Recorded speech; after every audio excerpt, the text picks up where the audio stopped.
भक्तों, महाशिवरात्रि के दिन इस चमत्कारी पौधे से रोड़पत्ती भी हो जाएंगे। करोड़पत्ती माता पार्वती जी ने बताया था, शिव को यह पौधा बहुत उपयोगी है, साधु संत भी इसी का इस्तेमाल करते हैं। महाराज आगे बताते हैं, आयुर्वेद में यह पौधा बलवान ही नहीं, शक्तिशाली भी है, मर्दों के लिए पावर टॉनिक है। महाराज जी ने अभी अपनी एक कथा में बताया था इस पौधे के बारे में, यह पौधा अगर मिल जाए तो आप भाग्यशाली हो जाएंगे।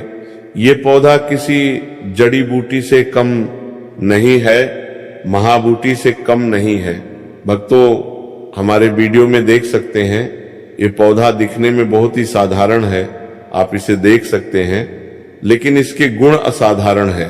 अगर आपके घरों के आसपास में है तो इसे साधारण पौधा समझ करके फेंकने की भूल मत करना, नहीं तो बहुत पछताओगे। भक्तों, इसके जो आज चमत्कारी गुण बताऊंगा, आयुर्वेदिक प्रयोग बताऊंगा, तथा किस प्रकार से इसका कौन से हिस्से का प्रयोग होता है, अगर ये सारे जानकारी आज देख लेंगे तो बिल्कुल ही कल से आप इस पौधे की पूजा करना शुरू कर देंगे। कहने का मतलब, इसके जब चमत्कारी गुण आप समझेंगे तो बिल्कुल आपको भी गर्व हो जाएगा कि आप भारत भूमि में पैदा हुए इस प्रकार के पेड़ पौधे आज भी हमारे बीच में हैं, जो कि हमें कई प्रकार की चमत्कारी लाभ प्रदान करते हैं।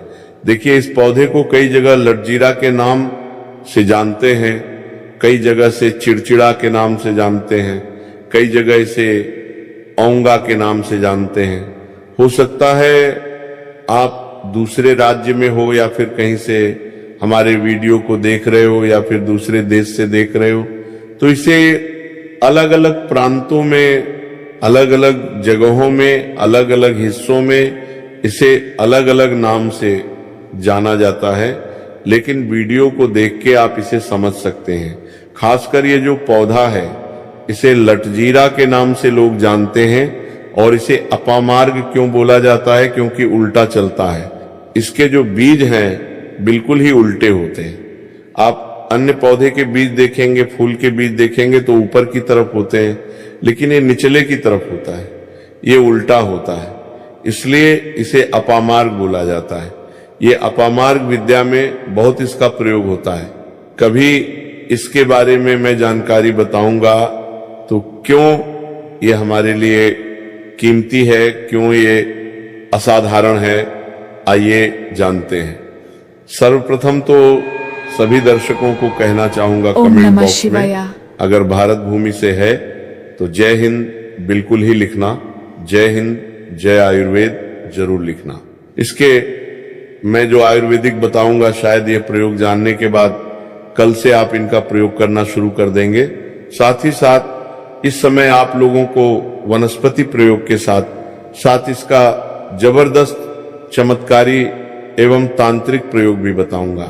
तांत्रिक प्रयोग का मतलब है कि क्या आप जो जीवन में प्रयोग करके बहुत सारे अपने समस्या को दूर कर सकते हैं। सर्वप्रथम इसके बारे में मुझे ज्ञान कब प्राप्त हुआ, एक महात्मा के साथ जब हमारी भेंट हुई तो हमने उनसे बात में पूछा कि महाराज, आप लोग काफी लंबे समय से सिद्धियां प्राप्त करते, लंबे समय साधना करते हैं, तो हमें ये बताइए, आप लोग 1 महीने तक बिना अन्न बिना जल ग्रहण के वे किस प्रकार के साधना करते हैं। तो उस शांत महात्मा ने हमें स्वयं की बताया कि जो चिड़चिड़ा नाम की पौधा होती है, जिसे आप लोग अपामार्ग के नाम से जानते हैं, फिर इसका कई प्रकार के नाम होते हैं।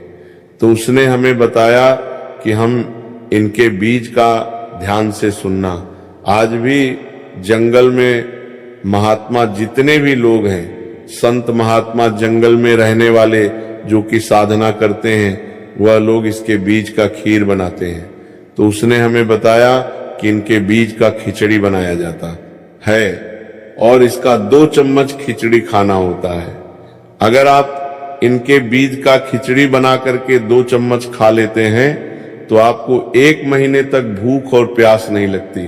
तो संत ने हमें बताया कि 1 महीने तक हमें भूख और प्यास नहीं लगती, फिर हम लंबे समय तक साधना करते हैं।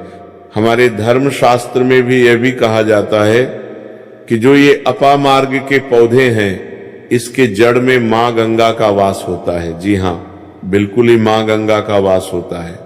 और ये भी माना जाता है, प्राचीन ग्रंथों में भी लिखें कि अमृत के कुछ बूंद इसके जड़ में पड़ा था।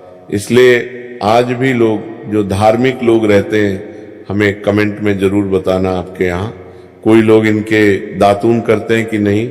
जो बहुत से पुराने जो शयाने लोग हैं, जिसे हम बुजुर्ग के नाम से भी जानते हैं, जो शयाने बुजुर्ग हैं, ओल्ड कहा जाए, पुराने जो व्यक्ति हैं, काफी पुराने, तो ऐसे व्यक्ति इसके जड़ की दातुन करते हैं। क्यों करते हैं? इसके जड़ में गंगा का वास होते हैं, इसके जड़ में अमृत की कुछ बूंद गिरे थे।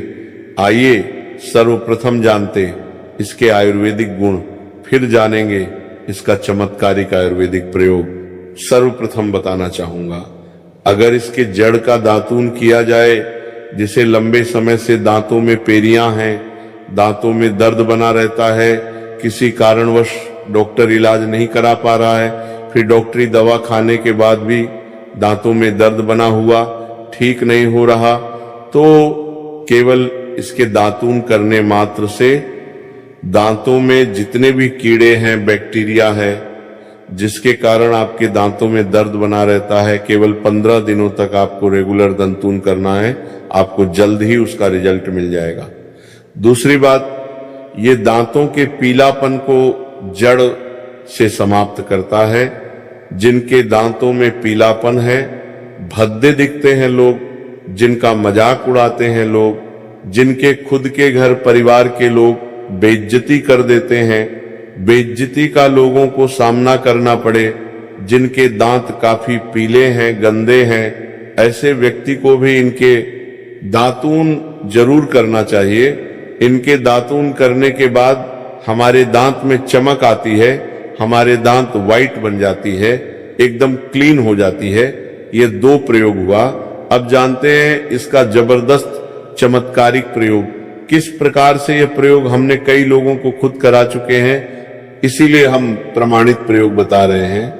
तो जिनके प्रसव होने में विलंब हो रही है, बहुत सारे माता बहनें होती हैं, ग्रामीण इलाकों में, शहरी इलाकों में, जिन्हें प्रसव के समय में काफी पीड़ा होती है, जो लोग चाहते हैं कि डॉक्टरी चीड़-फाड़ ना हो, क्योंकि चीड़-फाड़ के चक्कर में काफी असहनीय पीड़ा भी होती है। बाद में चल करके आपने जैसे टांके लगवाए, बच्चे को चीड़-फाड़ करके बाहर निकलवाए, तो उसमें काफी बाद में दिक्कतों का सामना करना पड़ता है। आप चाहते हैं कि डिलीवरी सुगमता पूर्वक हो जाए, अर्थात आपका प्रसव हो जाए, किसी भी प्रकार का पीड़ा ना हो। तो ये चिड़चिड़ा नाम की जो जड़ होती है, इससे आपको सर्वप्रथम 2-4 चावल के दाने ले लेना, और इसकी जड़ है, इसमें आपको डालना है। थोड़ी सी आपको इसकी जड़ में पानी डाल देना, और इसे आपको प्रार्थना करना है। महाराज, मैं आपको इस कार्य के लिए ले जा रहा हूं, कार्य में बोलना कि फलाना व्यक्ति का गर्भाशय जो बच्चे हैं वह तत्काल बाहर निकाले, इसीलिए आपको ले जाना है। इस प्रकार से प्रार्थना करना, और इसे लाल कलर के कपड़े में बांध करके जो प्रसूता स्त्री है, जिनके गर्भ से बच्चे बाहर नहीं आ रहे, उन्हें पहना देना है। बिल्कुल ही उनके बच्चे 10 से 15 मिनट के भीतर में, जैसा ही इन्हें पहनाएंगे, लाल कलर की कपड़े में बांध करके पहनाना होता है, तत्काल गर्भनाल से बाहर आ जाएंगे। बच्चे बाहर आ जाते, इसके बाद तत्काल इसके जड़ को निकाल देना होता है, गर्भनाल को भी बाहर निकाल सकता है। तो ये परसा में जो विलंब होती है, जिनके बच्चे गर्भ से बाहर नहीं आते, उनके लिए रामबाण की तरह ये काम करते। इसमें बहुत से लोगों को ये प्रयोग करा के दिखा चुके हैं। इसके बाद अब इसके जानते कुछ और आयुर्वेदिक प्रयोग, इसके बाद इनका चमत्कारिक प्रयोग शुरू करूंगा। अब चमत्कारिक प्रयोग कैसे, इसके अंदर में अनेक चमत्कार गुण भरे हुए हैं। आयुर्वेदिक प्रयोग में बताना चाहूंगा, जिनके दांत दर्द हो रहे हैं, साथ ही साथ बहुत से लोग ऐसे ना जिनके सिर के दर्द होता है, तो सिर के दर्द वालों को बताना चाहूंगा। दांत के दर्द ठीक करने के लिए आप इनके पत्ते को जला करके भस्मा भी बना सकते हैं, और इनके भस्म बनाने के बाद जहां पर दर्द हो रहा है वहां पे इनके भस्म को लगाइए, बिल्कुल ही दर्द को दूर करेंगे। इसके बाद जिनके सिर में दर्द होता है वह क्या करें, इनके जो बीज होते हैं इनके पके हुए अच्छे से आपको बीज ले लेना है, और इसके बीज को आपको क्या करना है, इसके बीज का आपको पाउडर बना लेना है। ध्यान से सुना, इसके बीज का आपको पाउडर बना लेना है, और इसके बीज के चुटकी के भर पाउडर आपको अपने हाथों में लेना है, और आपको सूंघना, बस सूंघने मात्र से ये सिर के दर्द को ठीक करते हैं, क्योंकि इसके अंदर में ऐसे चमत्कारिक शक्तियां पाई जाती हैं जो कि किसी भी प्रकार के सिर दर्द हो, डिप्रेशन के कारण आ रही हो, अनिद्रा के कारण आ रही हो या फिर पागलपन के कारण आ रही हो, बहुत सारे ऐसे कारण होते हैं, ये फिर गर्मी के कारण आ रही हो, धूप लगने के कारण, लू लगने के कारण, किसी भी प्रकार के सिर दर्द हो, उसमें रामबाण की तरह काम करते हैं। अब आइए मैं आप लोगों को इसका चमत्कारिक प्रयोग बताऊंगा।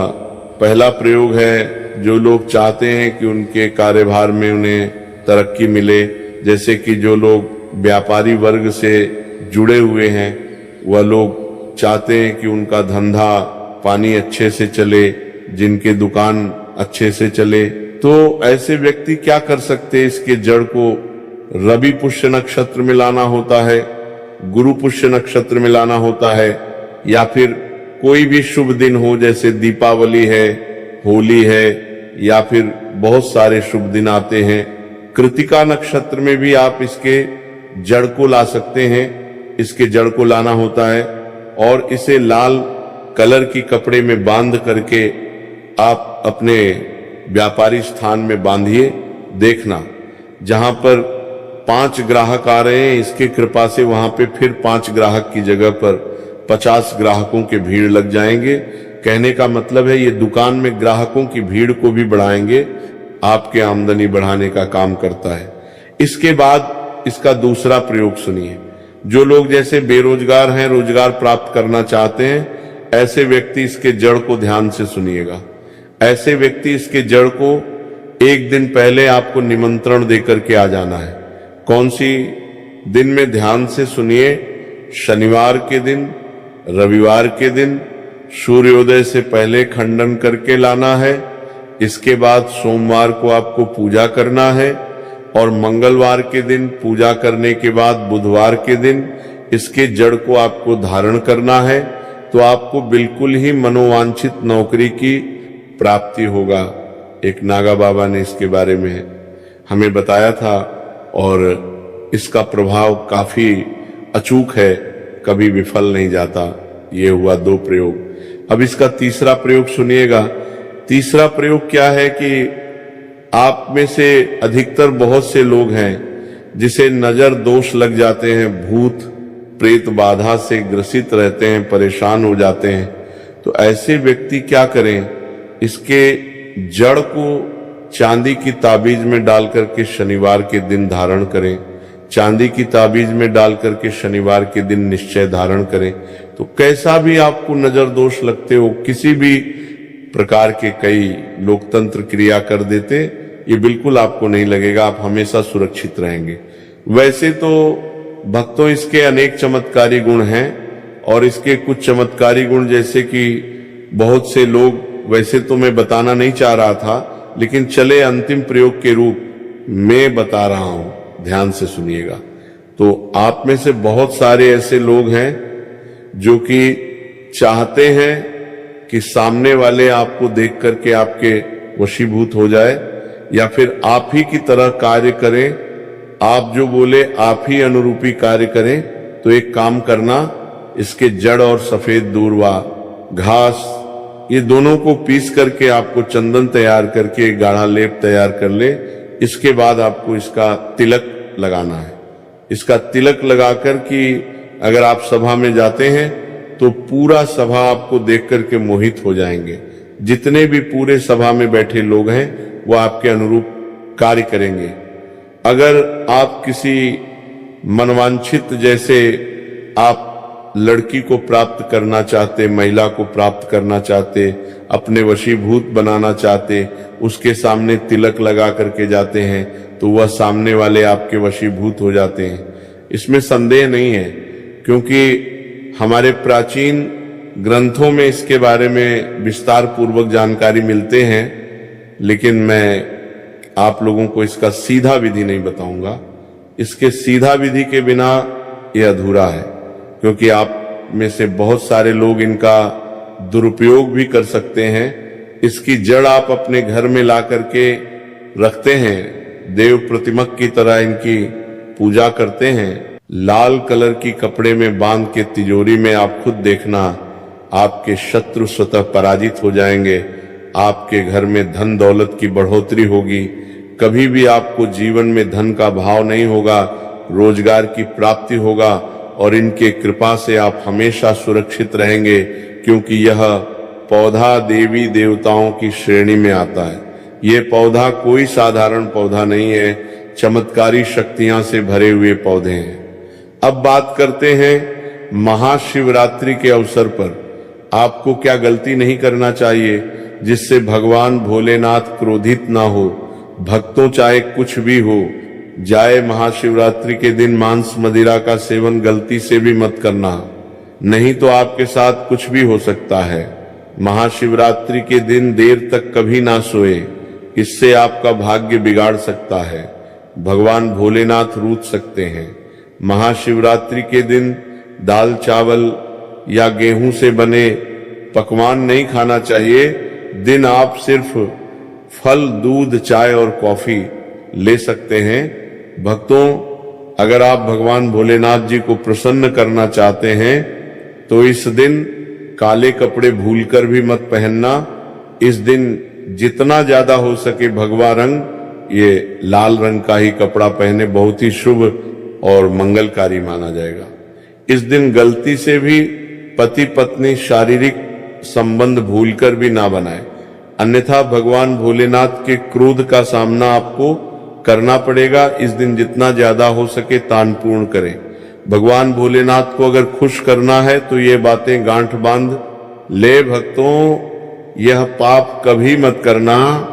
महाशिवरात्रि के इस पावन अवसर पर शिवलिंग पर भूलकर भी यह चीजें मत चढ़ाना, नहीं तो जिंदगी भर आपको किसी बड़ी परेशानी का आपको सामना करना पड़ सकता है। आपका व्रत टूट भी सकता है। भगवान भोलेनाथ अत्यंत क्रोधित हो सकते हैं, जान लीजिए, नहीं तो आपके व्रत रखने का कोई भी फायदा नहीं। तो चलिए जानते हैं भक्तों। नंबर 1, तुलसी पौराणिक कथाओं के मुताबिक तुलसी को माता लक्ष्मी जी का स्वरूप माना जाता है। माता लक्ष्मी जी भगवान विष्णु जी की अर्धदांगी है। भगवान विष्णु शलीग्राम की पूजा में ही तुलसी का प्रयोग किया जाता है। ऐसे में शिवलिंग पर तुलसी का प्रयोग वर्जित है। यह आपको पाप का भागीदार बना सकता है। ऐसा अनर्थ कभी मत करना। भक्तों, नंबर 2, सिंदूर। सिंदूर एक प्रकार से श्रृंगार की वस्तु है जो सभी देवियों को चढ़ाया जाता है, परंतु भगवान भोलेनाथ बैरागी हैं और वह महाकाल है, इसीलिए उन्हें सिंदूर नहीं चढ़ाया जाता है। ऐसा पाप आप कभी मत करना। भक्तों, नंबर 3, शिवरात्रि के पावन अवसर पर जितना ज्यादा हो सके आपको भगवा रंग पहनना चाहिए। भगवान भोलेनाथ अति प्रसन्न होते हैं। इस दिन काले कपड़े पहनने से बचना चाहिए और मंदिर में काले वस्त्र पहनकर कभी प्रवेश ना करें। भक्तों, नंबर 4, हल्दी। सभी देवी देवताओं की पूजा में हल्दी का उपयोग किया जाता है, लेकिन कुछ का मानना है कि विनाश के देवता भगवान भोलेनाथ जी को अर्पित नहीं करना चाहिए, क्योंकि